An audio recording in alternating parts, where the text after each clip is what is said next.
And the whole agenda is to create a one world government where everybody has an RFID chip implanted in them. All money is to be in those chips, right? There'll be no more cash. And this is given me straight from Rockefeller himself. This is what they want to accomplish. And all money will be in your chips. And so instead of having cash, anytime you have money in your chip, they can take out whatever they want to take out whenever they want to. If they say you owe us this much money in taxes, they just deduct it out of your chip digitally. Total control. Total control. And if you're like me or you, and you're protesting what they're doing, they can just turn off your chip. And you have nothing. You can't buy food. You can't do anything. It's total control of the people. And that chip's connected to a database that has your purchasing records, what you do, what you sell. Everything is in there, you know? And so they want a one world government controlled by them, everybody being chipped, all your money in those chips, and they control the chips, and they control people. And you become a slave. You become a serf to these people. That's their goal. That's their intentions. Eric, can you be specific about when you met Rockefeller, how it happened in these discussions? I met Rockefeller through a female attorney I knew who called me up one day and said, one of the Rockefellers would like to meet you. I had made a video called Mad as Hell, and he'd seen the video and wanted to meet me and knew I was running for governor of Nevada. So sure, I'd love to meet him. And I met him, and I liked him, and he was a very, very smart man. And we used to talk and share ideas and thoughts. And he's the one who told me 11 months before 9/11 ever happened that there was going to be an event.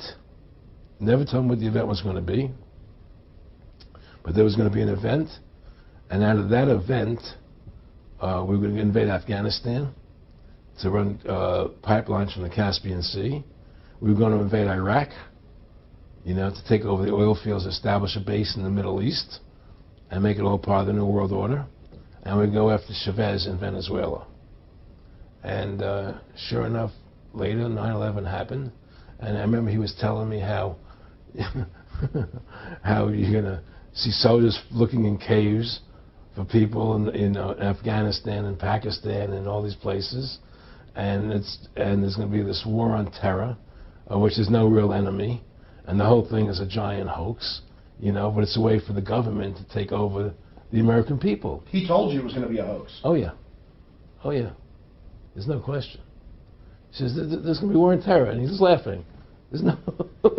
Who are we fighting? I mean, why do you think 9/11 happened and then nothing's happened since then? Do you think that our security is so great here that these people who pulled off 9/11, who were able to, can't knock down another plane? Come on, it's ridiculous.